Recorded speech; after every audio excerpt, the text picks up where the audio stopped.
1 ફેબ્રુઆરીએ નાણામંત્રી કેન્દ્રીય બજેટ રજૂ કરશે, ત્યારે દેશવાસીઓ સાથે સુરતના હીરા ઉદ્યોગપતિઓ પણ આ વર્ષે બજેટથી વિશેષ અપેક્ષાઓ રાખી રહ્યા છે. હીરાના વેપારીઓની માંગ છે કે ભારતમાં લાગતો 4% ટેક્સ હટાવીને બેલ્જિયમ જેવી સરળ ટેક્સ સિસ્ટમ લગાવવી જોઈએ, જેથી દુનિયાભરની કંપનીઓ હીરા વેચવા સીધી સુરત આવે.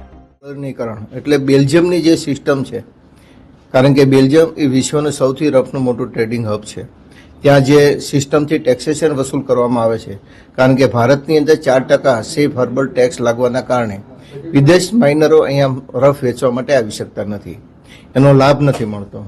આ ટેક્સ જે છે એ હટાવવામાં આવે અને બેલ્જિયમની સિસ્ટમ જો એડોપ્ટ કરવામાં આવે તો દુનિયાનું કટ એન્ડ પોલિશ સેન્ટર તો દુનિયાનું સૌથી મોટું જ છે, પરંતુ ટ્રેડિંગ હબ પણ વિશ્વનું સૌથી મોટું બને એવી ઇન્ડસ્ટ્રીના લોકોની અપેક્ષા છે. લેબગ્રોન ડાયમંડ પર મળતી ટેક્સ રાહત ચાલુ રાખવા વિનંતી કરી છે. આખો વિડિયો જોવા માટે ડાઉનલોડ કરો દિવ્ય ભાસ્કર એપ.